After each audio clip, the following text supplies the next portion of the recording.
देखिए आज की जो क्लास है टोटली फिजिकल वर्ल्ड पे है, जिसपे असाइनमेंट आपको पहले दे रखा था, पढ़ाया नहीं है बिकॉज थ्योरेटिकल चैप्टर है तो आपको थ्योरी बताई दी गई थी, भेज दी गई थी एनसीईआरटी की थ्योरी, जिनके पास बुक नहीं है उनके लिए। और ये 18 क्वेश्चंस मैंने वहीं से छोटे छोटे बनाए थे जो आपके लिए, इनके आंसर्स यहाँ लिखे हुए। जिस बच्चे ने अभी ज्वाइन नहीं किया हो तो अब देख लो, फर्स्ट का डी, सेकंड का सी, थर्ड का सी, फोर्थ का ए, फिफ्थ का बी, सिक्स्थ का ए, सेवंथ का सी, एट्थ का बी, नाइन्थ का डी, टेंथ का C, 11th A, 12th C, 13th A, 14th D, 15th D, 16th A, 17th C and 18th A. शायद answers तो सबको समझ में आ गए होंगे क्या क्या है, अपने नोट डाउन कर लेना। अब हम डिस्कशन के साथ ही चैप्टर स्टार्ट कर रहे हैं। हटा रहा हूं मैं यहां से आंसर्स।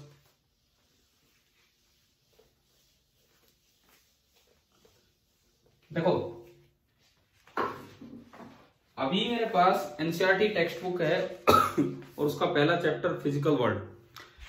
देखो वर्ड साइंस बिल्कुल पहले पेज पे, अगर बुक है तो आप निकाल सकते हो आपके पास। तो इसमें दिया गया है the word science originates from the Latin verb scientia meaning to know. एक लैटिन में एक वर्ब है, this is a Latin verb scientia, जिसका मतलब है कुछ जानना। दरअसल यहां से वर्ड साइंस आया। अब साइंस है क्या, ये इन्होंने थोड़ा नीचे एक्सप्लेन किया है फर्स्ट पेज के लास्ट पैराग्राफ में। सुनिए, science is a systematic attempt, science को रैंडम अटेम्प्ट नहीं है, it is a systematic attempt to understand natural phenomena. कुछ भी प्राकृतिक प्रक्रिया, नेचुरल फिनोमिना जो हमारे आसपास हो रही है, in as much detail and depth as possible, जितना डेप्थ में जाए जा सके उन्हें समझना। And use the knowledge so gain, और आपने वहां से नेचुरल फिनोमिना को देख के जो नॉलेज एक्वायर की, to predict, modify and control the phenomena. वहां से लोगों आगे आने वाले फिनोमिना को प्रिडिक्ट करना, अगर बदल पाओ तो उन्हें बदल देना और कंट्रोल कर लेना। मतलब कैसे, देखिए साइंस है क्या, जैसे मान लो पीछे कुछ सालों में भाई साइंटिस्ट ने या लोगों ने ऑब्जर्व किया कि भाई तूफान आता है, इस साइड से तूफान आता है, ये उन्होंने पता लगा लिया कि जून के महीने में इस साइड से तूफान आता है, ये नॉलेज उन्हें मिली। इससे इन्होंने अगली बार फिर से प्रिडिक्ट कर दिया कि अगला जून आएगा तो फिर से यहाँ तूफान आने वाला है, ये इन्होंने प्रिडिक्ट किया। अब मॉडिफाई करना है तूफान को, तो मॉडिफाई कर पाए तो बहुत अच्छी बात है, नहीं तो अपना प्रोटेक्शन कर लीजिए, घर अच्छे बना लिए, जो भी है, मतलब इस फिनोमिना को किसी तरह से कंट्रोल कर दिया। दरअसल यही साइंस है। ऐसे ही साइंस की शुरुआत हुई है कि क्या चीजें हो रही थी वो अपने आसपास देखो और उनसे आगे अपने रूल बनाओ। ये देखो साइंस किस तरह से है, जैसे मान लो आपको चेस खेलना नहीं आता, सपोज कीजिए आपको चेस के रूल्स ही नहीं पता। एक तरीका होता है आपको चेस के रूल्स पहले बता दिए जाएं और फिर आप चेस खेलें। एक तरीका है आपको चेस के रूल्स नहीं पता, दो लोग खेल रहे हैं चेस, आपको बैठा दिया गया, आप 10 बार वो गेम देखोगे तो क्या आपको कुछ आइडिया नहीं हो जाएगा कि ये ऊंट है कैसे चलता है, ये घोड़ा है, हाथी है कैसे चलते हैं, कुछ अंदाजा तो हो ही जाएगा ना कि अगर 10 बार भी वो गेम देखेंगे तो क्या हो रहा है क्या नहीं। तो इसी तरह साइंस है, एक चेस का गेम है, आप ऑब्जर्व कर रहे हो, इसी तरह आप नेचुरल फिनोमिना को ऑब्जर्व कर रहे हो, वहां से रूल्स बना रहे हो खुद, वो गलत भी हो सकते हैं सही भी, और आगे आने वाले फिनोमिना को पहले से ही प्रिडिक्ट कर रहे हो उन रूल से और कंट्रोल कर रहे हो। क्लियर ना, साइंस है क्या, क्या ये समझ में आया। अब देखो हमारा पहला जो सवाल था मैंने यहीं से दिया था, origin of the word science is from, तो इसका आखिरी मतलब आ गया D option, Latin verb scientia which means to know. अच्छा इसके बाद देखिए ये हमारा हो गया क्वेश्चन नंबर 1। मैं इसमें टिक करता चलूंगा जो जो होते चलेगा 18 सवालों में। अब देखो आगे सुनो, what is a scientific method. इस पे हालांकि मैंने कोई सवाल दिया नहीं इसमें, परंतु आपको ये सीक्वेंस याद होनी चाहिए कि एक साइंटिफिक मेथड का क्या मतलब है। दरअसल एक साइंटिफिक मेथड क्या होता है, सुनो भाई सुनो, ये जो चैप्टर है अक्सर ये मिस कर जाते हैं बच्चे, पढ़ के ही नहीं जाते बाई चांस, क्योंकि सिलेबस में तो है ये चैप्टर, जेई के सिलेबस में भी है और बोर्ड सीबीएसई के सिलेबस में भी है। मैंने आपको इस सीपीपी के ऊपर ही सिलेबस लिख के दिया था कि क्या है इसका सिलेबस, तो कोई ना कोई क्वेश्चन यहां से बन के आ सकता है, आए ना आए कोई जरूरी नहीं है, परंतु आ गया तो मिस हो जाएगा अगर हमने ये चैप्टर नहीं पढ़ा है तो यूनिट फर्स्ट का पहला पार्ट यही है जो हम अभी पढ़ रहे हैं। तो साइंटिफिक मेथड में कुछ स्टेप्स हैं। एक साइंटिफिक मेथड में मैं ब्लॉक्स के थ्रू ये स्टेप दिखा रहा हूं। साइंटिफिक मेथड का मतलब होता है सबसे पहला काम सिस्टमैटिक ऑब्जर्वेशंस। सबसे पहला काम जो आपको करना है दैट इज सिस्टमैटिक ऑब्जर्वेशंस। मतलब आपको शुरुआत कहां से करनी है, चीजों को ऑब्जर्व करना होगा सिस्टमैटिकली। रैंडम ऑब्जर्वेशन नहीं, बड़ा सिस्टम के साथ ऑब्जर्व करना है, एक तरीके से ऑब्जर्व करना है। सिस्टमैटिक ऑब्जर्वेशंस के बाद आप खुद के एक्सपेरिमेंट करेंगे, लेकिन वो होने चाहिए कंट्रोल्ड एक्सपेरिमेंट्स। सबसे पहला आया सिस्टमैटिक ऑब्जर्वेशन, दिख रहा है बड़ा लिखूं?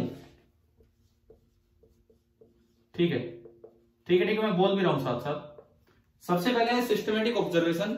सेकंड पार्ट होता है कंट्रोल्ड एक्सपेरिमेंट्स, कि आपने कुछ चीजें ऑब्जर्व की, फिर उनसे मिलते जुलते एक्सपेरिमेंट लेकिन कंट्रोल में होने चाहिए, और यूं नहीं कि वैसे होने कर दिए अपना ही नुकसान हो जाए।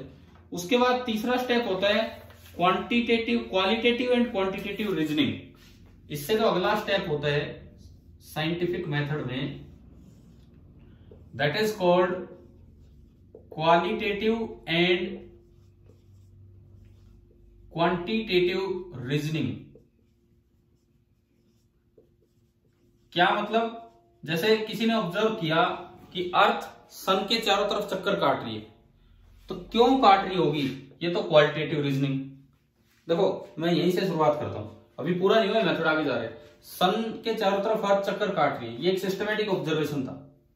बिल्कुल ऐसा ही कोई एक्सपेरिमेंट करना चाहा हमने, तो हमने पत्थर को रस्सी से बांध के और उसे चक्कर कटवा के देखा। पत्थर को रस्सी से बांध के उसे चक्कर कटवा के देखा, तो पता लगा ऐसे ही कहीं सन भी कोई फोर्स लगा रहा होगा जैसे पत्थर रस्सी फोर्स लगा रही है। तो क्वालिटेटिव रीजनिंग ये होगी कि sun is acting a force on earth, जिसकी वजह से अर्थ घूम रही है। क्वांटिटेटिव रीजनिंग मतलब उस फोर्स का फॉर्मूला क्या होगा जो न्यूटन ने दिया था बाद में, F बराबर ma। तो ये तो इसकी रीजनिंग हुई। इस तरह से साइंस आगे बढ़ती है। उसके बाद आती है नेक्स्ट स्टेप। अगला जो स्टेप है that is mathematical modelling. Next step is mathematical modelling, कि आप उसे एक लॉ का रूप बना के दे दें। मैथमेटिकल मॉडलिंग का मतलब है कि आप बिल्कुल एक लॉ बना दे, जैसे न्यूटन सेकंड लॉ, F बराबर ma हो गया, ये मैथमेटिकल मॉडल है। उसके बाद है अगला जो काम है प्रिडिक्शन एंड वेरिफिकेशन और फाल्सिफिकेशन ऑफ थ्योरीज। ये स्टेप है प्रिडिक्शन एंड वेरिफिकेशन और फाल्सिफिकेशन ऑफ थ्योरीज।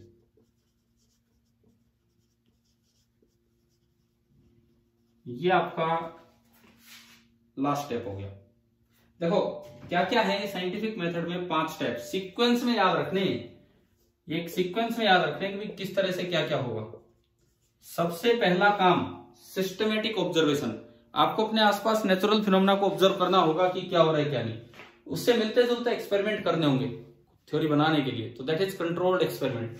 फिर उन एक्सपेरिमेंट से और ऑब्जर्वेशंस को देख के उनकी रीजनिंग करनी होगी कि कारण क्या है ऐसा जो रिजल्ट आ रहे हैं उनके। पहले क्वालिटेटिव रीजनिंग, फोर्स लगा, क्वांटिटेटिव रीजनिंग, कितना फोर्स लगा, फिर उससे बनाना होगा मैथमेटिकल मॉडल, पूरा एक लॉ बना दो जैसे F बराबर ma, न्यूटन का सेकंड लॉ, और वहां से फिर थ्योरीज जैसे न्यूटन ने पूरे 3 लॉ की एक थ्योरी दे दी, तो थ्योरीज बना के उन्हें वेरीफाई या फाल्सिफाई करना है। मतलब और एक्सपेरिमेंट करो, जैसे पत्थर गिरा गिरा के देखा कि फोर्स लग रहा है नहीं लग रहा है क्या हो रहा है, तो या तो थ्योरी आपकी सही हो जाएगी एक्सपेरिमेंट से या फिर फॉल्स हो जाएगी। तो ये बताओ साइंटिफिक मेथड के 5 स्टेप्स याद हो जाएंगे हमें क्या क्या है। अब इस पे क्वेश्चन मैंने दिया नहीं आपके इसमें, क्योंकि मैं इतना भी तगड़ा टाइपिस्ट नहीं हूं कि ये चीजें बना के दूं आपको पूरी। इस पे क्वेश्चन कैसे आ सकता है, ब्लॉक बने आगे और उसमें 2 ब्लॉक्स खाली दिखा रखे हैं, तो नीचे ऑप्शन में पूछा है कि 1 में ये होगा, 3 में ये होगा, 1 में ये होगा, 3 में ये होगा, या फिर ये 4-5 ही लिख के दे दिए और इनकी सीक्वेंस बतानी है। जैसे इसके साथ ए लगा दिया BCDE, तो सीक्वेंस ABCDE ACBDE, मतलब कैसे भी करके इनको घुमा फिरा के क्वेश्चन पूछा जाता है। तो ये हमारा होता है साइंटिफिक मेथड। लेकिन इसका एक एक्सेप्शन था, एक साइंटिस्ट एल्बर्ट आइंस्टाइन, नाम तो सबने सुनी रखा होगा। तो ये बड़ा भारी एक्सेप्शन था इसका, क्या कि लोग इतना काम करते हैं, लास्ट में वेरीफाई और इस पे आते। ये आइंस्टाइन शायद डायरेक्टिव मैथमेटिकल मॉडलिंग करता था।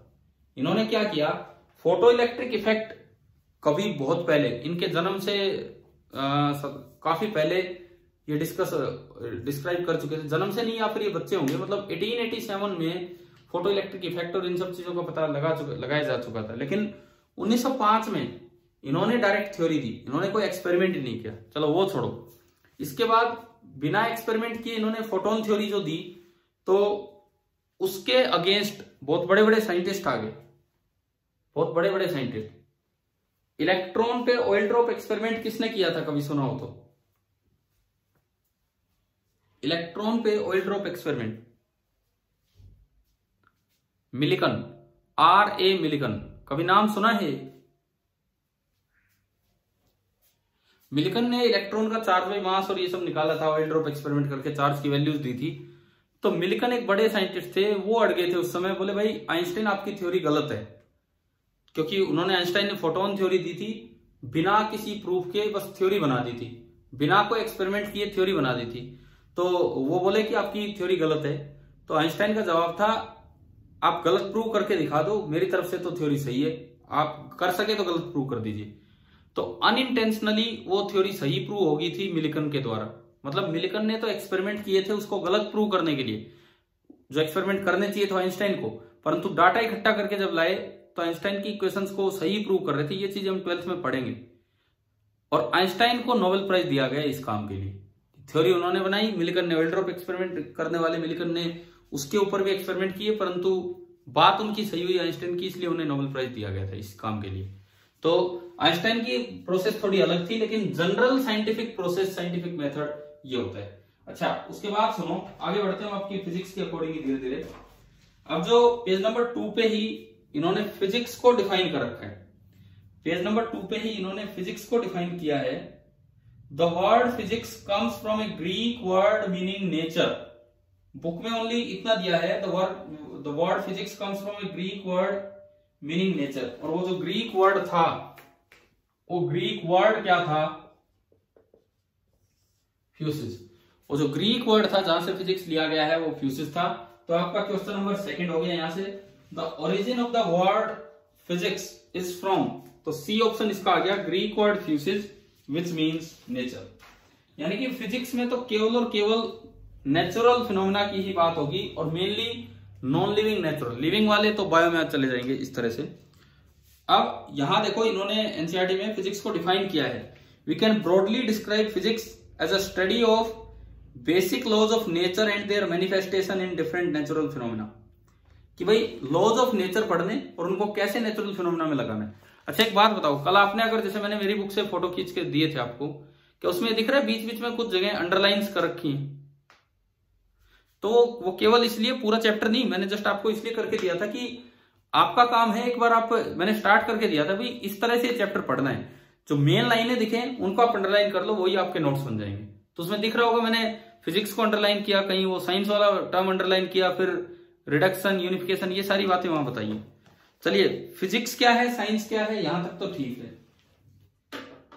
अब देखो यहां पे ये लिखता है, here we remark on 2 principal thrusts in physics, unification and reduction. अब मैं आपको ये समझा देता हूं, एक बार ये समझा देता हूं कि ये क्या है। फिजिक्स में पूरा जोर इन्हीं 2 चीजों पे है। देखो, आप और हम जो फिजिक्स पढ़ते हैं, हम तो एक छोटा सा पार्ट पढ़ रहे होते हैं। आप और हम 11वीं 12वीं में छोटा सा पार्ट पढ़ रहे होंगे, हमें लगता है फिजिक्स यही है। जो असल में फिजिसिस्ट हैं उनका पर्पस कुछ और है। ये तो हम और आप तो एक छोटे बच्चे की तरह हैं फिजिक्स में, कि बस ये इतना सा पार्ट हमें पढ़ाया जा रहा है कि भाई ये सीख लो। अगर देखो नॉन मेडिकल सेक्शन है, बहुत अच्छे चांस हैं कि आप आगे फिजिक्स लाइन में आगे जाएं। मे बी अगर कोई आईआईटी में जाता है, मैंने बताया कि आईआईटी में भी एमएससी फिजिक्स होती है, जिक्र हुआ है कभी किसी क्लास में हमारा ये इस बारे में? नहीं हुआ तो बताता हूं। आप नॉन मेडिकल के स्टूडेंट्स हैं, अच्छे से पढ़ाई करें, बिकॉज आपका देखो अल्फा कोचिंग में आने का मतलब है आपका main target IIT JEE clear करना है। अब आईआईटी जेईई क्लियर करके खाली बीटेक ही नहीं होती है। अगर आप ये वाला एग्जाम क्लियर करते हैं मेंस एंड एडवांस और आपको आईआईटी में एडमिशन मिल जाता है। तो आईआईटीज में ठीक है एक कोर्सेज तो हैं बीटेक एमटेक, लेकिन एक कोर्स है जो इसी एग्जाम के थ्रू आपको एडमिशन मिलता है, दैट इज 5 ईयर, ये तो 4 ईयर कोर्स है बीटेक वाला, 5 year integrated MSc, 5 year integrated MSc course. अब इसमें क्या होता है, जैसे कई बार बच्चे सोचते हैं भाई मेरे को तो ना बीटेक नहीं करनी, दिमाग में बैठा रहता है कि बीटेक नहीं करनी, मेरे को तो एमएससी करनी, इसलिए मैं आईआईटी नहीं जाऊंगा, और वो डीयू है इनके चक्कर में जाते हैं और जेई की ढंग से तैयारी नहीं करते। डीयू जाने के बाद पता लगता है कि 3 साल के बाद आप इसी कोर्स में जाने की कोशिश कर रहे होते हैं। ये कोर्स में आप एक एंट्री तो ले सकते हैं, या फिर कोई 3 साल का बीएससी कोर्स करके आए कहीं से, तो एक आईआईटी जैम का पेपर होता है, ये जेईई का है, वो जेएएम का होता है, आईआईटी जैम वो बीएससी पास आउट्स के लिए होता है, वो फिर 2 साल का कोर्स करने फिर दोबारा यहाँ जाते हैं। तो अगर किसी ने सोच रखा हो कि मुझे बीएससी एमएससी करनी है, तो भी यार यहाँ से करो, बेस्ट है। इस एग्जाम के थ्रू इस 5 साल वाले कोर्स में एडमिशन लो, नहीं तो डीयू से कहीं भी से भी करके जाओगे फिर वही तैयारी करनी पड़ेगी, आपको जैम देना पड़ेगा। अब अगर आप इसमें जाते हो इंटीग्रेटेड एमएससी फिजिक्स कोर्स में, 5 साल का बहुत अच्छा कोर्स है। हमारी एक स्टूडेंट थी जो मैं यदुवंशी में पढ़ाता था, साक्षी नाम था उसका, तो उनका प्री प्लान था, एनटीएससी क्वालिफाइड थी वैसे वो 10th के साथ, और उनका प्री प्लान था कि मैं तो फिजिक्स लाइन में जाऊंगी। तो मैंने उन्हें बताया कि आईआईटी में भी इस तरह होता है, तो उनका पक्का टारगेट बना कि आईआईटी में जाना, और 12th के साथ उन्होंने आईआईटी एडवांस क्लियर किया, और उन्होंने अपनी चॉइस पे आईआईटी रुड़की उनको मिला था, वो तो वही रैंक की बात होती है, आईआईटी रुड़की में, और उन्हें एमएससी इंटीग्रेटेड 5 ईयर वाला कोर्स ही लिया फिजिक्स में, बजाय की बीटेक के। तो आप इस लाइन में भी जा सकते हो अगर आपका फिजिक्स में इंटरेस्ट बने तो वहां जाके आपको पता लगेगा कि हम जो 11वीं 12वीं में फिजिक्स पढ़ते हैं तो एक छोटा सा पार्ट है, असल फिजिक्स बहुत बड़ी है और उसका एक पार्ट हमें पढ़ाया जा रहा है। तो उस जो मेन फिजिक्स में जो बाहर साइंटिस्ट लोगों का ध्यान है किस चीज पे है, टू प्रिंसिपल थ्रस्ट, थ्रस्ट मतलब किस पे जोर दिया जा रहा है, आप वो चीज समझिए। जिन चीजों पे फिजिक्स में जोर दिया जा रहा है वो 2 ही पार्ट्स हैं, एक है यूनिफिकेशन, पहला है यूनिफिकेशन एंड दूसरा है रिडक्शन। अब इन दोनों का मतलब समझो। यूनिफिकेशन, वर्षों पहले इलेक्ट्रिसिटी डिस्कवर हुई, वो एक अलग फिनोमेना था। मैग्नेटिज्म डिस्कवर हुआ, वो एक अलग फिनोमेना था। भाई इलेक्ट्रिसिटी का पता लगा, कहते हैं पतंग उड़ा रहे थे बेंजामिन फ्रैंकलिन, इस पे चाबी बांध रखी थी, बिजली कड़की, उससे इनके कुछ मतलब करंट का अंदाजा हुआ। उससे पहले भी पत्थर से चिंगारी पैदा कर रहे थे, चार्ज वगैरह, उससे भी पता लगा कि कुछ इलेक्ट्रिसिटी होती है। और मैग्नेटिज्म कहते हैं कि मैग्नीशिया शहर में कुछ ऐसे रॉक्स मिले जो आयरन को अट्रैक्ट कर रहे थे। मैग्नीशिया शहर में कुछ ऐसे रॉक्स मिले जो आयरन को अट्रैक्ट कर रहे थे, तो वहां से शुरुआत हुई मैग्नेटिज्म की। मैग्नेट के और नाम पता है आपको क्या क्या बोलते हैं? हम तो मैग्नेट बोल लेते हैं, इसके अलावा उसका स्टार्टिंग नेम क्या रहा है बताओ, कोई भी और नाम मैग्नेट का? ना सुनो, मैग्नेटाइट तो और थी। देखो शहर का नाम था मैग्नीशिया, इसलिए इस और का या इस मटेरियल का नाम रख दिया गया मैग्नेट। इसका दूसरा नाम उसी समय जो लिया गया वो था लोडस्टोन। सुना है ना ये? लोडस्टोन का मतलब होता है लीडिंग स्टोन या वे स्टोन। लीडिंग स्टोन या वे स्टोन मतलब क्या? रास्ता दिखाने वाला पत्थर। आपको पता होगा एक बार मैग्नेट की प्रॉपर्टी होती है कि अगर आप उसे फ्रीली सस्पेंड कर दे तो नॉर्थ साउथ डायरेक्शन में जाकर रुकता है अर्थ पे। तो बताओ, यस सर रोजी बोल रहे हो आप? कौन हो? पूजा? ठीक है, ये बताओ कि जो नॉर्थ पोल ऑफ मैग्नेट होता है वो नॉर्थ डायरेक्शन में जाके रुकता है या साउथ डायरेक्शन में अगर आप फ्रीली सस्पेंड करें तो? देखो एक सुर गलत आंसर आ रहा है, सारे मिलके नारा सा लगा रहे हैं साउथ में और सब गलत आंसर दे रहे हैं। अरे नॉर्थ और साउथ नाम ही ऐसे बने थे। सुनिए, मैं ये थोड़ी पूछ रहा हूं कि नॉर्थ पोल की तरफ जाएगा कि साउथ की तरफ, वो तो मैग्नेट का पोल होता है जो अट्रैक्ट या रिपेल होते हैं। जब ये नॉर्थ साउथ नाम कहां से आए थे, थोड़ा सा बेसिक जानकारी रखो फिजिक्स की। ये तो एक बहुत गलत चीज अगर है तो आपके दिमाग में है। एक मैग्नेट को जब फ्रीली सस्पेंड किया गया तो नॉर्थ साउथ डायरेक्शन में जाकर रुका। नॉर्थ की तरफ जाने वाले पोल का नाम रख दिया गया नॉर्थ पोल एंड साउथ की तरफ जाने वाले पोल का नाम रख दिया गया साउथ पोल। ये नाम ऐसे रखे गए थे। फिर अगर दो मैग्नेट के पोल्स अगर पास पास लाओगे तो नॉर्थ और नॉर्थ रिपेल करेंगे और साउथ रिपेल और नॉर्थ और साउथ अट्रैक्ट। तो आप उस चीज को यहां रिलेट मत करो। मैं कह रहा हूं फ्रीली सस्पेंड किया इसका नॉर्थ, तो आपने बोल दिया साउथ की तरफ, उस साउथ को अट्रैक्ट नहीं करेगा, वो किसी मैग्नेट के साउथ को अट्रैक्ट करेगा। इसके नाम ही नॉर्थ साउथ ऐसे बने कि अर्थ की डायरेक्शंस में ये किधर जा रहे थे। क्लियर है ना? आगे से गलती मत करना, ठीक है। अब सुनो जिसपे मैं आ रहा हूं, unification. Electricity and magnetism were two different subjects for many years. बहुत सालों तक ये दो अलग अलग सब्जेक्ट थे। फिर हेनरी ऑस्टेड ने एक बार एक एक्सपेरिमेंट किया जिससे ये पता लगा कि इलेक्ट्रिसिटी और मैग्नेटिज्म बिल्कुल रिलेटेड हैं। और बाद में मैक्सवेल ने लॉज ऑफ इलेक्ट्रोमैग्नेटिज्म दिए। मैक्सवेल ने लॉज ऑफ इलेक्ट्रोमैग्नेटिज्म दिए जिससे इलेक्ट्रिसिटी और मैग्नेटिज्म दोनों को बिल्कुल लिंक कर दिया गया आपस में। तो ये होता है यूनिफिकेशन। यूनिफिकेशन का मतलब कि आप बहुत ज्यादा कॉन्सेप्ट्स ना बना के रखें, बहुत ज्यादा कॉन्सेप्ट्स नहीं, चीजों को मिक्स करने की कोशिश करें कि ये चीज भी इस लॉ से एक्सप्लेन हो जाए और ये चीज भी इस लॉ से, कि मतलब फिजिक्स में लिमिटेड लॉज हों और उनसे वैरायटी ऑफ फिनोमेना एक्सप्लेन हो जाए, यानी कि ब्रांचेज ऑफ फिजिक्स कम हो, यूनिफाई हो जाए अलग अलग ब्रांचेज, इसे बोला गया यूनिफिकेशन। ठीक है। अब आप एक बार अपना ये देखो, पेपर में जो क्वेश्चन नंबर 3 था, principal thrust in physics is on तो बोथ यूनिफिकेशन एंड रिडक्शन, ये इसका आंसर। देखो मैंने यार यहीं से जरा से तो क्वेश्चन बना रखे हैं। 4th, explaining diverse physical phenomena in terms of a few concepts and laws. बहुत सारे फिजिकल फिनोमिना को आप थोड़े से कॉन्सेप्ट या लॉज से एक्सप्लेन कर दें तो इसे ही क्या नाम दिया गया? यूनिफिकेशन। मतलब एक एक फिनोमिना के लिए एक एक लॉ नहीं बनाना पड़े, लॉज बहुत कम हो, उनसे सारी चीजें एक्सप्लेन होए। अगर अलग अलग ब्रांच है तो उनको मिला के एक ब्रांच की तरफ लेके आओ, तो दिस इज यूनिफिकेशन। चलो ये तो आपका हो गया। अब बात आती है कि दूसरी जो चीज है रिडक्शन, वो क्या चीज है उसका मतलब समझिए। मैग्नेट को हिंदी में क्या बोलते हैं? ये चुंबक क्या था? सुनो, मैग्नेट का एक नाम तो था मैग्नेट, एक नाम मैंने बोला लोड स्टोन, एक नाम था लीडिंग स्टोन, एक नाम था वे स्टोन और एक नाम था किसिंग स्टोन। क्योंकि ये आयरन को अट्रैक्ट कर लेता है इसलिए इसका नाम किसिंग स्टोन भी था। तो हम भारतीयों को तो यही नाम अच्छा लगा और इसकी हिंदी बना दी, नहीं तो नाम और भी थे बहुत। आज अगर छोटे बच्चों से भी पूछोगे तो मैग्नेट की हिंदी चुंबक ही बताता है। तो चुंबक दरअसल इसकी हिंदी है किसिंग स्टोन की, बाकी नाम और भी थे। तो आप तो मैग्नेट ही बोला करो भाई, चुंबक मत बोला करो। देखो आगे इसके बाद देखिए रिडक्शन का क्या मतलब है। रिडक्शन का क्या मतलब है?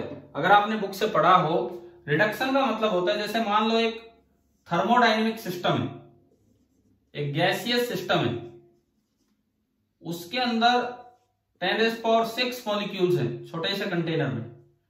क्योंकि मॉलिक्यूल का साइज तो यार ये भाई ये डिस्टर्बेंस जिसकी तरफ से हो रहा है वो बंद करो, नहीं तो फिर सबके माइक बंद हो जाएंगे।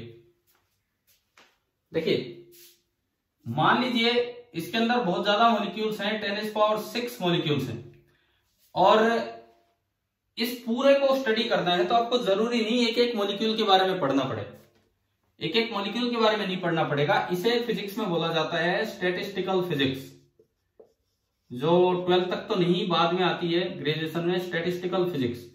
स्टैटिस्टिकल फिजिक्स कहती है कि इतने एक एक मॉलिक्यूल के बारे में स्टडी करने की बजाय आप एक छोटा सा पार्ट ले लो और उसके बारे में स्टडी कर लो, जो प्रॉपर्टीज इसकी होंगी वही पूरे सिस्टम की होंगी।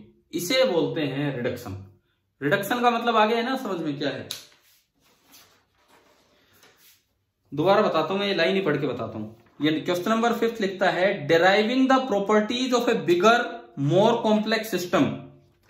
ये एक बड़ा सिस्टम था, 10⁶ मॉलिक्यूल्स थे इतने से पोर्शन में, बहुत बड़ा सिस्टम था। मैं इस सिस्टम के बारे में बताना चाहता हूं कि इसकी कुछ प्रॉपर्टीज, इसका टेम्परेचर, इसका प्रेशर, ये सब। तो ये कहता है उन प्रॉपर्टीज को डेराइव करना कहां से? From the properties and interaction of its constituent simpler parts. इसका एक छोटा सा पार्ट है, इस सिस्टम का एक छोटा सा कंस्टिट्यूएंट पार्ट है। मैंने केवल इसको स्टडी कर लिया, और जो इसकी प्रॉपर्टी है वही पूरी सिस्टम की प्रॉपर्टी होंगी। यानी कि आपने इतने बड़े सिस्टम को प्रॉपर्टीज का पता लगाने के लिए रिड्यूस कर लिया एक छोटे से पार्ट में, और उसकी स्टडी करना आसान थी तो वहीं से पूरी सिस्टम का पता लगा लिया। This is called reduction. क्या रिडक्शन का मतलब आ गया समझ में क्या है? एक बार दोबारा बता देता हूं, सुनिए। जो हमारे गैसियस सिस्टम्स होंगे, थर्मोडायनेमिकल सिस्टम्स होंगे, उनमें क्या होगा, एक एक सिस्टम में पता नहीं कितने कितने मॉलिक्यूल्स होंगे। तो आपको हर एक मॉलिक्यूल के बारे में पढ़ने की जरूरत नहीं है। आप थोड़ा सा पार्ट लीजिए, उसकी स्टडी कीजिए, जो उसकी प्रॉपर्टी होंगी वही सबकी प्रॉपर्टी होंगी। यानी कि आपने पूरे बड़े सिस्टम को स्टडी करने के लिए रिड्यूस कर दिया एक छोटे से पार्ट में, और उससे पूरी प्रॉपर्टीज निकाल ली। तो ये आपका होता है रिडक्शन। तो आप बताओ, फिजिक्स में जिन दो चीजों पे मेन थ्रस्ट है, क्या वो समझ में आ गए? Unification and reduction. यूनिफिकेशन मतलब ब्रांचेस कम करना, लॉज कम करना, कॉन्सेप्ट्स कम करना, और उनसे ज्यादा से ज्यादा फिनोमेना एक्सप्लेन करना। इलेक्ट्रिसिटी, मैग्नेटिज्म अलग अलग थे, मिला के एक कर दिया इलेक्ट्रोमैग्नेटिज्म, कॉन्सेप्ट सेम कर दिए। इवन अब तो, पहले तो आप जैसे सोचते होंगे ऑप्टिक्स अलग है, इलेक्ट्रोमैग्नेटिज्म अलग है, अब तो हायर फिजिक्स में ये एक ही पार्ट है, एक ही लॉज है जो ऑप्टिक्स को भी एक्सप्लेन कर रहे हैं और इलेक्ट्रोमैग्नेटिज्म को भी। तो इस तरह से इकट्ठा हुआ। फाइनली अब यूनिफाई करके 4 डोमेन बचे हैं। क्या मैंने किसी क्लास में बताया था आपको 4 डोमेन्स ऑफ फिजिक्स? क्यों नहीं, स्टार्टिंग क्लास में बताया था मैंने 4 domains of physics. Classical physics, relativistic physics, quantum and then quantum physics. तो इतना यूनिफाई हो गया है कि बस अब 4 डोमेन्स बचे हैं। तो ये यूनिफिकेशन था। और रिडक्शन कि अगर एक बड़ा कॉम्प्लेक्स सिस्टम है, उसकी प्रॉपर्टीज का पता लगाना उसके छोटे पार्ट से, दिस इज कॉल्ड रिडक्शन। तो अब आप ये बताओ, ये बुक में दी हुई है भाई, इसी पेज पे, पेज नंबर 2 पे सारी डेफिनेशन। तो आप ये बताओ कि आपका सीपीपी का क्वेश्चन नंबर 3rd, 4th और 5th अब समझ में आ गए? तीनों इसी पे थे। 3rd में वो दोनों नाम पूछे, 4th में यूनिफिकेशन क्या है वो लिख के दे रखा है, 5th में रिडक्शन क्या है वो लिख के दे रखा है। लिख के तो मैंने दिए हैं, जस्ट आपके लिए एक पेपर सा बना के दिया ताकि इसकी भी इंपोर्टेंस समझ में आए इस चैप्टर की। अच्छा, इसके बाद सुनो, इसके बाद क्वेश्चन नंबर 6 आता है क्लासिकल फिजिक्स। अब ये आपके पेज नंबर 3 पे ये चीजें एक्सप्लेन कर रखी है। देखो, उन्होंने बोला है कि पहले तो 2 तरह के फिनोमेना माने जाते थे साइज के हिसाब से। मैंने स्पीड के हिसाब से भी आपको करवा रखा है, तब 4 तरह के हो गए थे। साइज के हिसाब से 2 तरह के ही थे, एक मैक्रोस्कोपिक और एक माइक्रोस्कोपिक। मैक्रोस्कोपिक में जो डील करता है that is classical, and microscopic में जो डील करता है दैट इज क्वांटम। लेकिन उसमें बुक में स्टार मार्क करके दे रखा है कि अभी रिसेंटली एक नई फिजिक्स और सामने आने लगी है, वो ना तो मैक्रोस्कोपिक है ना माइक्रोस्कोपिक, क्योंकि आप बता नहीं पाते कि इनके बीच का सा कुछ होगा। तो उसको क्या नाम दिया गया है? मीजोस्कोपिक। तो यहां बुक में लिखा है कि recently the domain intermediate between the macro and micro, the so-called mesoscopic physics, dealing with a few tens or hundreds of atoms, has emerged as an exciting field of research. देखो, अगर आप research line में जाएं, आप KVPY exam clear करें, इनके through कहीं जाएं, आईआईएससी में जाएं, तो वहां जाके आपको पता लगेगा कि मीजोस्कोपिक फिजिक्स भी एक बड़ी अच्छी फिजिक्स उभर के आई है सामने, जो माइक्रो से छोटा है साइज, ना मैक्रो से छोटा है, माइक्रो से बड़ा है, लेकिन ऑलमोस्ट बीच का है, फ्यू और हंड्रेड्स ऑफ एटम्स, इस तरह का इसमें लिया जाता है। तो ये आपकी बोली गई है मीजो फिजिक्स। तो इस पे भी हमने आपका क्वेश्चन बना के दिया था। देखो, क्वेश्चन नंबर 6 मैं इस पे जो हुआ है वो दिखाता हूं। Question number 6, classical physics deals with कौन सा फिनोमेना? Only macroscopic. यही क्वेश्चन नंबर 11th में भी आ रहा है। क्लासिकल फिजिक्स दोबारा रिपीट हो गया था, मैक्रोस्कोपिक ही है। और जो 10th है, question number 10, in mesoscopic physics we deal with phenomena at laboratory. हाँ सुनो, फिनोमेना एट लेबोरेटरी ये है मैक्रोस्कोपिक, मॉलिक्यूलर फिनोमेना माइक्रो में चले गया, फ्यू टेंस और हंड्रेड्स ऑफ एटम ये मीजो है, एंड न्यूक्लियर फिनोमेना ये बिल्कुल ही माइक्रो में चले गए न्यूक्लियर फिजिक्स में। क्लियर? आ गया ना ये समझ में यहां तक? अच्छा, इसके बाद देखो, अब इसके बाद कुछ चीजें हैं जो मैंने अंडरलाइन की है, आप पढ़ लेना अपनी बुक से। अब जो मैं काम की बात पे है वहां चलता हूं। सबसे इंपॉर्टेंट टॉपिक इस चैप्टर का है फंडामेंटल फोर्सेज इन नेचर, जिसपे क्वेश्चन आने के चांसेस रहते हैं। Fundamental forces in nature. देखो संसार में चाहे कितने ही फोर्स हों, कोई कहता है रस्सी में टेंशन फोर्स है, कोई कहता है हमारा वेट है, कोई कहता है नॉर्मल रिएक्शन फोर्स है, फ्रिक्शन फोर्स है, कितने ही फोर्स हों, उन सभी को 4 ही कैटेगरीज में बांटा गया है आज तक। शायद आपने बुक में नाम पढ़ भी लिए होंगे। पहली कैटेगरी ग्रेविटेशनल, एक मिनट रुको, सीक्वेंस वाइज चलेंगे। सबसे पहला ग्रेविटेशनल, दूसरा जो बोला जाता है दैट इज इलेक्ट्रोमैग्नेटिक, इलेक्ट्रोस्टैटिक मत बोलना, इलेक्ट्रोमैग्नेटिक। तीसरा जो होता है उसको नाम या तो न्यूक्लियर फोर्स दिया जाता है, या तो न्यूक्लियर फोर्स बोला जाता है, या फिर स्ट्रॉन्ग न्यूक्लियर फोर्स। और जो चौथा होता है उसको या तो वीक फोर्सेज बोल दिया जाता है, या फिर वीक न्यूक्लियर फोर्स। अच्छा कोई नहीं, सुनो मैं पूछूं तब आप बोल दिया कीजिए। देखिए इधर सुने, फंडामेंटल फोर्सेज इन नेचर, पहला ग्रेविटेशनल है, दूसरा इलेक्ट्रोमैग्नेटिक है, तीसरा न्यूक्लियर फोर्स ही बोलते हैं आपकी बुक में, उसका नाम है स्ट्रॉन्ग न्यूक्लियर फोर्स, और चौथे को वीक फोर्स भी बोलते हैं और बुक में उसका नाम है वीक न्यूक्लियर फोर्स। हमें मेनली इस टॉपिक के बारे में जस्ट छोटे छोटे पॉइंट्स याद रखने चाहिए, वो मैं आपको समझाऊंगा अभी। देखो सबसे पहले तो सिंपल बात करें कि कहां कौन से फोर्स है। भाई मुझे धरती ने अट्रैक्ट कर रखा है, तभी मैं अर्थ पे रुका हुआ हूं, नहीं तो मैं स्पेस में कहीं चला जाता। मुझे अर्थ ने अट्रैक्ट कर रखा है। अब जब सैटेलाइट में लोग जाते हैं तो वहां वेटलेसनेस हो जाता है, वेट खत्म, तो लोग अट्रैक्ट नहीं होते हैं उस स्पेसशिप की तरफ भी, तो हवा में घूमते रहते हैं। तो ये कौन सा फोर्स है जो वेट है हमारा, जो धरती हमारे ऊपर लगा रही है, कौन सा फोर्स है इन 4 में से? ग्रेविटेशनल। ग्रेविटेशनल फोर्स का मतलब है एक बॉडी दूसरी बॉडी पे लगाए ड्यू टू मास, मास की वजह से एक बॉडी दूसरी बॉडी पे जो फोर्स लगाती है that is known as gravitational force, कहीं भी। अब अर्थ जो है वो सन के चारों तरफ घूम रही है, तो इसका मतलब एक सेंट्रिपिटल फोर्स लग रहा होगा टुवर्ड्स द सेंटर। अर्थ का भी मास है, सन का भी मास है, मास पे फोर्स लगाता है, जो न्यूटन ने दिया था, आपने 9th क्लास में पढ़ा था, उसका formula capital G m1 m2 upon r²। अब ये देखो इधर, इस फोर्स की एक विशेष खासियत ये है, G m1 m2 upon r², ये फोर्स है। जिस भी बॉडी का मास होगा वो दूसरी बॉडी पे मास की वजह से फोर्स लगा देगा। ये अट्रैक्टिव होता है कि रिपल्सिव होता है? It is always attractive, it is always attractive. कोई भी मास दूसरे मास को अट्रैक्ट करेगा, परंतु छोटे मोटे मासेज में ये फोर्स नेग्लेजिबल होता है। कारण क्या है कि जो G की वैल्यू होगी, जो हम ग्रेविटेशन में पढ़ेंगे, 10⁻⁻11 चली जाती है, तो ये फोर्स काफी नेग्लेजिबल होता है। इसीलिए इसे, आप जैसे घर पे बैठे हो, आपका भाई बैठा है साइड में, दोनों का मास है, क्या दोनों एक दूसरे के मास की वजह से एक दूसरे की तरफ आके टक्कर लगाते हैं क्या? नहीं होता ऐसा। कारण ये है कि दोनों का मास बहुत कम है इस G के मुकाबले, तो फोर्स नेग्लेजिबल हो जाता है।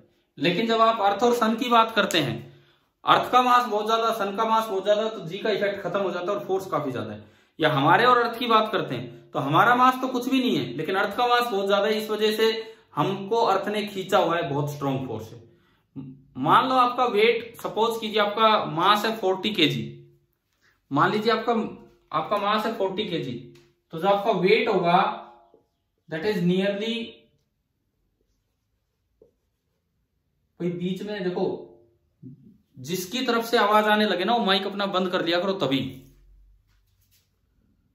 देखिए अगर आपका मास है 40 kg, तो आपका वेट कितना होगा? m इंटू जी, नियरली 10, तो 400 न्यूटन। इसका मतलब अर्थ ने आपको अट्रैक्ट कर रखा है भाई 400 न्यूटन अपनी तरफ। बताओ आपने अर्थ को कितने फोर्स से अट्रैक्ट कर रखा है?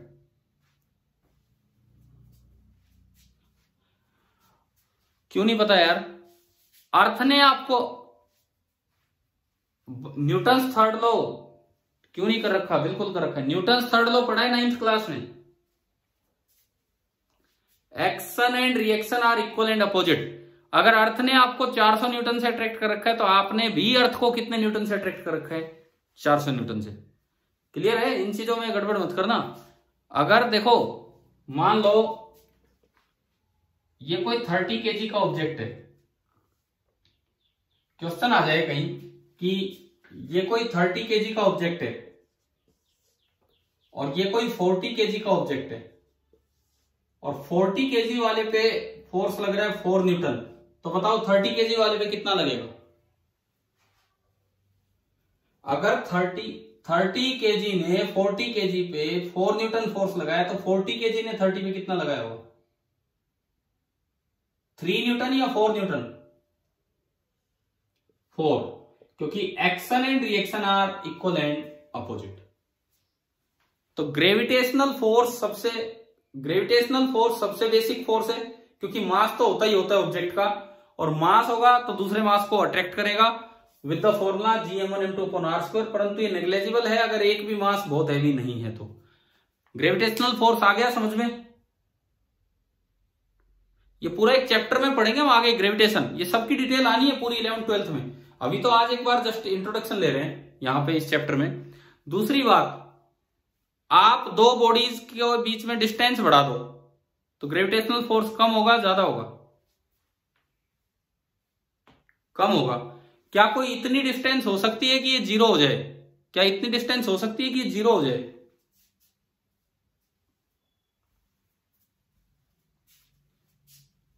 इनफाइनाइट तो कोई डिस्टेंस ही नहीं होती। इनफाइनाइट का मतलब ये होता है कि आपने जितनी दूरी कर दी उससे थोड़ी ज्यादा।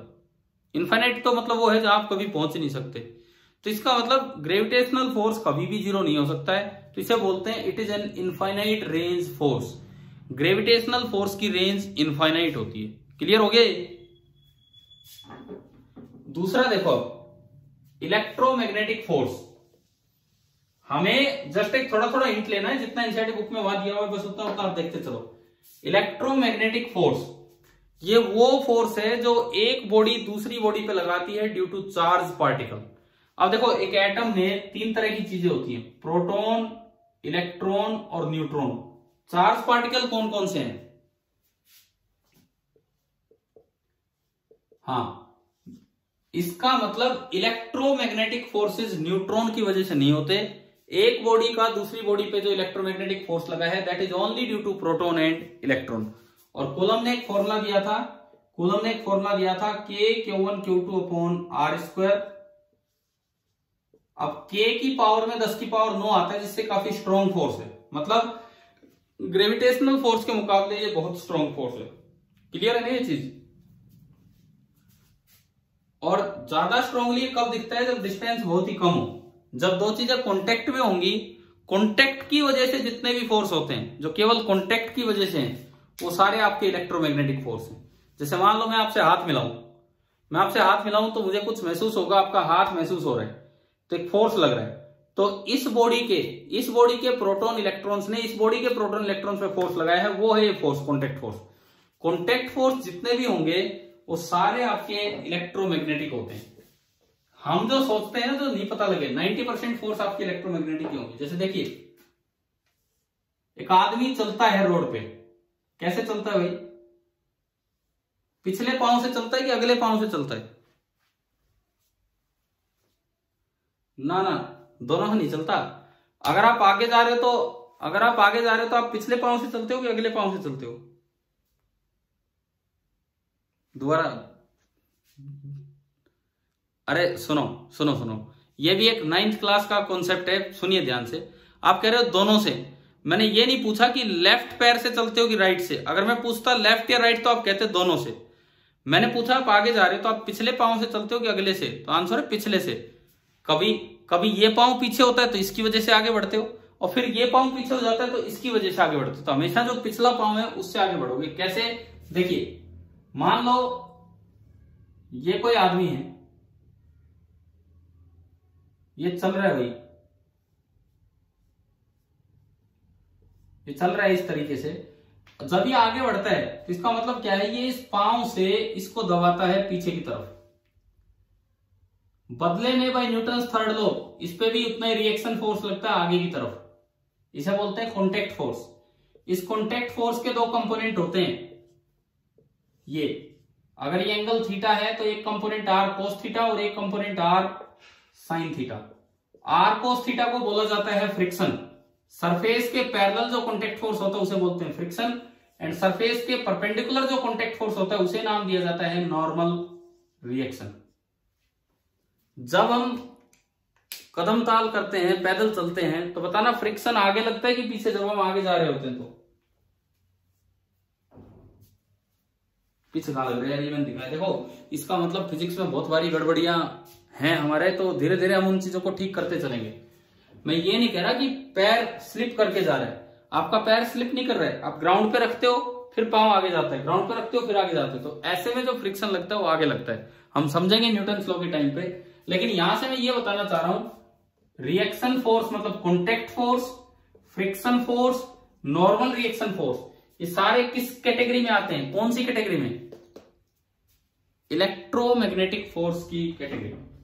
ठीक है, रस्सी में टेंशन है, रस्सी में टेंशन है, रस्सी ने इस ब्लॉक को रोका हुआ है क्योंकि अर्थ ने तो इस पे ग्रेविटेशनल फोर्स लगाया mg, रस्सी ने टेंशन दी जिससे दोनों बैलेंस हुए। अब ये टेंशन इलेक्ट्रोमैग्नेटिक फोर्स है और ये ग्रेविटेशनल फोर्स है। इस तरह से एक चीज याद रखना,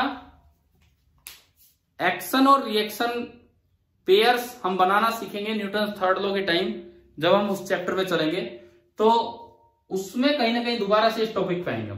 पहले आप ये बताओ इलेक्ट्रोमैग्नेटिक फोर्स समझ में आ गया? तब मैं इसी सीपीपी के एक दो और क्वेश्चंस लेता हूं। 6 तक हम हो गए थे। 7th, an Indian scientist among the following who won Nobel prize for physics is C V Raman. Sir C V Raman का एक फिनोमिना था रमन इफेक्ट, जो हमें पढ़ना तो नहीं है, रमन इफेक्ट पे इन्हें नोबेल प्राइज मिला था। Question number 8, when Hans Christian ओस्टर्ड, ये ओस्टर्ड जो है ये वो साइंटिस्ट है जिन्होंने इलेक्ट्रिसिटी और मैग्नेटिज्म को रिलेट किया था। Shook hand with Michael Faraday, what kind of force they exerted. तो अभी मैंने बताया जब दो लोग हाथ मिलाएंगे तो कॉन्टैक्ट फोर्स है। कौन सी कैटेगरी का है ये फोर्स? इलेक्ट्रोमैग्नेटिक। इस ठीक है, इसके बाद आप आइए question number 9, if all matter were made of electrically neutral particles such as neutrons, तो चूज द रॉन्ग स्टेटमेंट। पहली बात, अगर सारी चीजें न्यूट्रॉन से मिलकर बनी होती तो ईएम फोर्स खत्म हो जाते, ग्रेविटेशनल फोर्स खत्म नहीं होते, क्योंकि ग्रेविटेशनल फोर्स तो मास की वजह से होता है और न्यूट्रॉन का तो मास होता ही है, लेकिन इलेक्ट्रोमैग्नेटिक फोर्स खत्म हो जाते चार्ज वाले। तो देखते हैं कौन कौन से खत्म होते।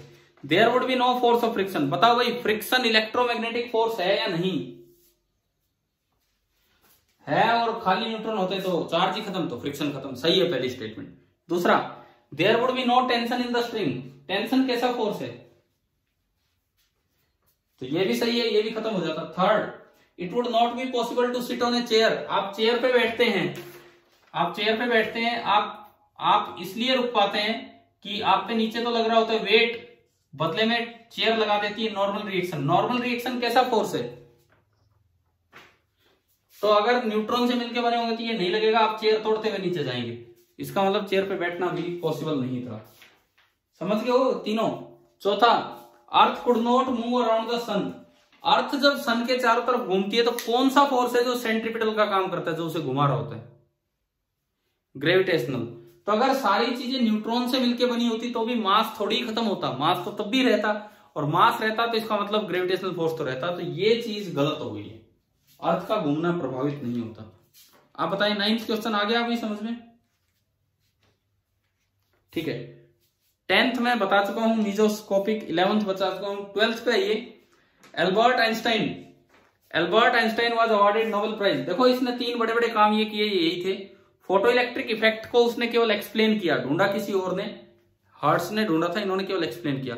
Special theory of relativity purely Einstein की थी, 1905 में दी, और 10 साल बाद 1915 में उन्होंने दी general theory of relativity. Special theory of relativity एक बड़ी अच्छी फिजिक्स है, पर वो अनफॉर्चुनेटली 11th-12th में है नहीं। परंतु आइंस्टाइन ने 1905 में जो पेपर प्रेजेंट किया था उसकी पहली लाइन में उन्होंने जिक्र किया था फेराडे के एक्सपेरिमेंट्स का। पहली लाइन में उन्होंने फेराडे के एक्सपेरिमेंट्स का जिक्र किया था, मतलब इलेक्ट्रिसिटी और मैग्नेटिज्म से निकल के आई थी थ्योरी ऑफ रिलेटिविटी। और स्पेशल के बाद जनरल थ्योरी पे वो कब गए? स्पेशल थ्योरी ऑफ रिलेटिविटी उन्होंने दी केवल इनर्शियल फ्रेम्स के बारे में, जनरल में नॉन इनर्शियल फ्रेम्स पे चले गए थे। अब ये क्या होते हैं इनर्शियल नॉन इनर्शियल, ये जरूर हम पढ़ेंगे 11th में, लेकिन ये थ्योरी ऑफ रिलेटिविटीज नहीं पढ़ेंगे। तो इनको नोबेल प्राइज जो दिया गया, काम तो ये सारे ही बड़े बड़े थे।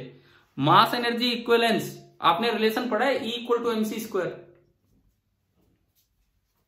हाँ, तो ये है मास एनर्जी इक्विवेलेंस। ये स्पेशल थ्योरी ऑफ रिलेटिविटी का एक आउटकम था, वहां से ये चीज निकल के आई थी कि कैसे E=mc² होता है। लेकिन जो नोबेल प्राइज दिया गया वो उस काम के लिए दिया गया जो आधा किसी और ने कर रखा था, और ये बाकी चीजें तो इन्हीं की थी, लेकिन नोबेल प्राइज किसी और वाले काम के लिए मिला, लेकिन थ्योरी इन्होंने दी थी फोटो इलेक्ट्रिक इफेक्ट के लिए, ये आप याद रखना।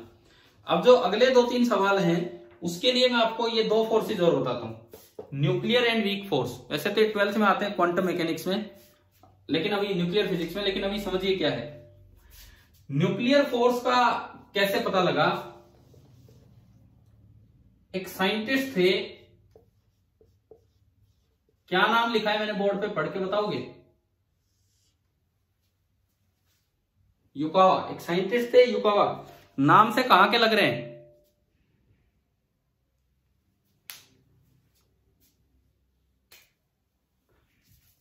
यार इंडिया के नहीं लगते वैसे।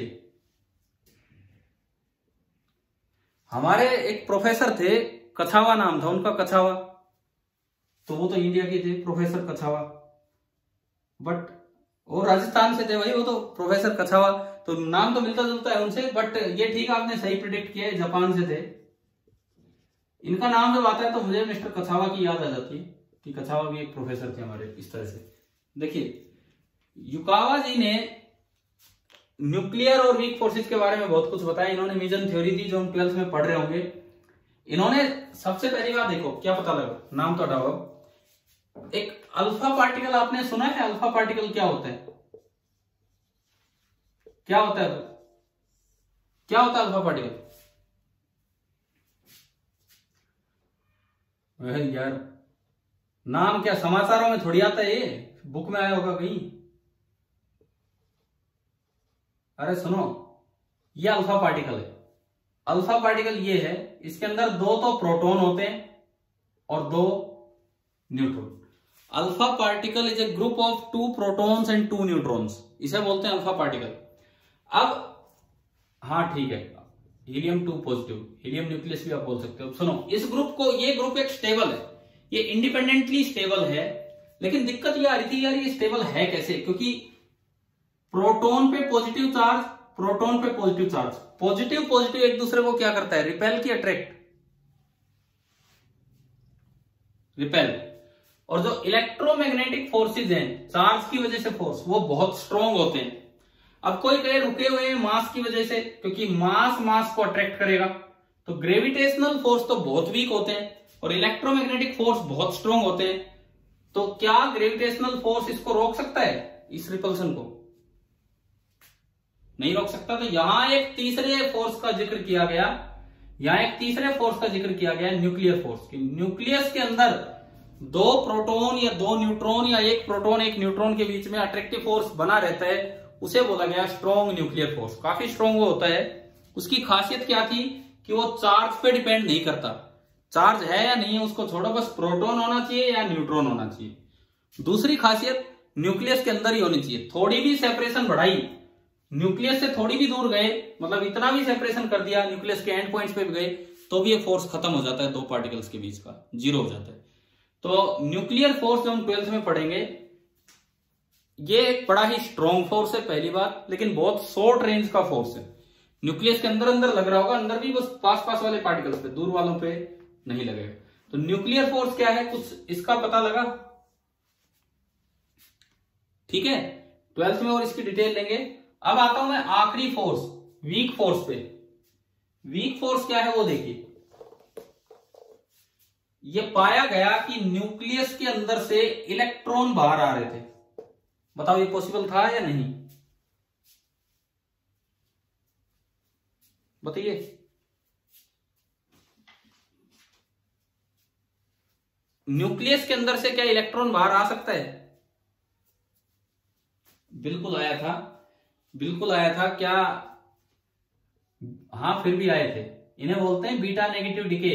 क्या 10th में सोर्सेज ऑफ एनर्जी वाले चैप्टर में कहीं रेडियो एक्टिविटी का जिक्र हुआ करते थोड़ा बहुत, या केमिस्ट्री में हो गया हो या कहीं भी हुआ हो?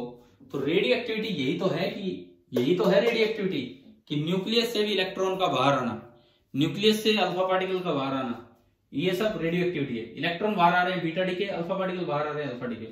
तो क्या चलता रहा कि न्यूक्लियस के अंदर ना बैठे बैठे कुछ न्यूट्रॉन अपने आप प्रोटॉन में बदल जाते थे, और जब न्यूट्रॉन टूटता था तो एक प्रोटॉन बनता था और साथ में एक इलेक्ट्रॉन बनता था। इलेक्ट्रॉन अंदर तो अलाउड है नहीं, तो उसे बाहर फेंक दिया जाता था, और इस डिके का नाम दिया गया बीटा डीके। समझ में आया? ये हम 12th में पढ़ेंगे रेडियो एक्टिविटी, तो वहां पता लगेगा ये जो टूट फूट है, न्यूट्रॉन अपने आप प्रोटॉन में बदला, तो न्यूट्रॉन के अंदर जो टूट फूट हुई उसके लिए जो फोर्स रेस्पॉन्सिबल है वो कौन से हैं? वीक फोर्स या वीक न्यूक्लियर फोर्स, या फिर कई बार प्रोटॉन न्यूट्रॉन में बदल जाता है, वो हम सिखाएंगे आपको, beta positive beta negative decay. तो देखो इसकी रेंज तो और भी कम है। जो न्यूक्लियर फोर्स था वो तो लग रहा था एक न्यूट्रॉन और दूसरे प्रोटॉन के बीच में, या एक न्यूट्रॉन और न्यूट्रॉन के बीच में, या एक प्रोटॉन और न्यूट्रॉन इनके बीच में, लेकिन ये तो एक न्यूट्रॉन के अंदर ही जनरेट हो रहा है, ये एक न्यूट्रॉन के अंदर ही जनरेट हो रहा है जिससे न्यूट्रॉन टूट गया, या प्रोटॉन के अंदर ही जनरेट हुआ जिससे प्रोटॉन टूट गया। इंटरनल फोर्सेज से टूट फूट हो रही है, तो इसकी रेंज तो और भी कम है। एक न्यूट्रॉन का जो साइज है, एक प्रोटॉन का जो साइज है, वो है इसकी रेंज। क्या ये समझ में आ रहा है? अब आप रेंज की बात करो, सबसे पहले ग्रेविटेशनल फोर्स, उसकी रेंज कहां तक जा रही थी? इनफाइनाइट रेंज, खत्म ही नहीं हो रहा वो कहीं भी। ऐसा ही था इलेक्ट्रोमैग्नेटिक, उसमें भी अपॉन आर स्क्वायर आ रहा था, वो भी कैसा फोर्स है? इनफाइनाइट। न्यूक्लियर शॉर्ट, ये जो न्यूक्लियर फोर्स है इसकी रेंज है शॉर्ट, न्यूक्लियस के अंदर। एंड वीक फोर्स, उसकी range very short. Very short का मतलब है कि एक न्यूट्रॉन के अंदर या एक प्रोटॉन के अंदर। क्या रेंज समझ में आ गया चारों की? तो आप क्वेश्चन नंबर जो आपको दिया था मैंने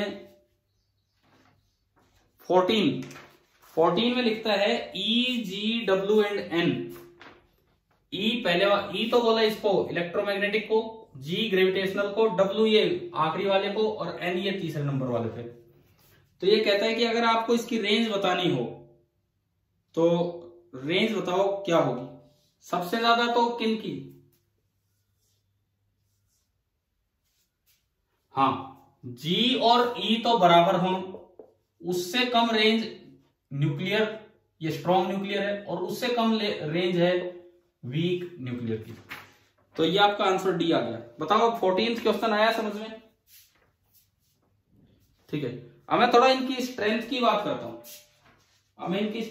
करता हूं। सबसे पहली बात, इन चारों में जो वीकेस्ट फोर्स है वो वीक फोर्स नहीं है, वीकेस्ट फोर्स है ग्रेविटेशनल फोर्स। हम फील ही नहीं कर पाते, हम बैठे रहते हैं बिल्कुल फील नहीं कर पाते, तो वीकेस्ट फोर्स है ग्रेविटेशनल फोर्स। अगर दूसरा भी हमारे जैसा है तो हम ग्रेविटेशनल फोर्स फील नहीं कर पाते, तो अर्थ जैसी बड़ी चीज चाहिए तब उसका फोर्स हमें फील होगा। तो ये आपका है weakest force gravitational force. Strongest force है ये strong nuclear force. Strong nuclear force is the strongest force and weakest force is the gravitational force. अब स्ट्रॉन्ग न्यूक्लियर फोर्स के बाद नंबर आता है इलेक्ट्रोमैग्नेटिक फोर्स का, फिर नंबर आता है वीक फोर्स का, और फिर आपका नंबर आता है ग्रेविटेशनल फोर्स का। तो क्वेश्चन नंबर 13 में यही पूछा था कि आप इसकी रेंज मैग्नीट्यूड बताओ कि किसका क्या होगा। तो N सबसे बड़ा, उससे छोटा E, उससे छोटा W एंड सबसे छोटा G। क्या क्वेश्चन नंबर 13 आ गया समझ में? अब मैं इनका एक रिलेटिव आइडिया देता हूं आपको, रिलेटिव आइडिया देता हूं कि कहां इनकी स्ट्रेंथ दी है। आपकी बुक में पेज नंबर 10, जिनके पास बुक नहीं है मैंने कल भेज दिए पेजेस, आप पढ़ सकते हैं वहां से। बुक में पेज नंबर 10, उस पर ऊपर ही ऊपर जो बुक है वो देख सकते हैं अपनी टेबल निकाल के, इसमें रिलेटिव स्ट्रेंथ दी है। तो जो स्ट्रॉन्ग न्यूक्लियर फोर्स है उसकी स्ट्रेंथ को अगर 1 माना, 1 मतलब इन्होंने कहा कि सबसे स्ट्रॉन्ग वो है, तो उसके मुकाबले बाकी कितने हैं? उसके मुकाबले जो इलेक्ट्रोमैग्नेटिक फोर्स है वो 10⁻² है।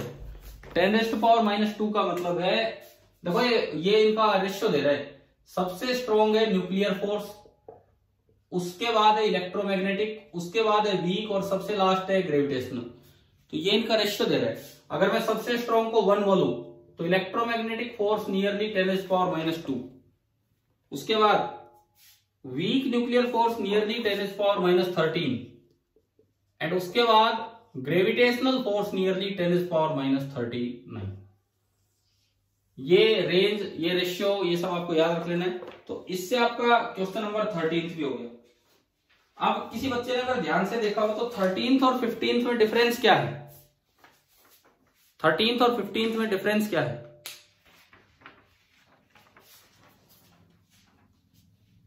नहीं अभी रुको, अभी टाइम हो गया है, मैं आपको बताता हूं, आप करेंगे घर से।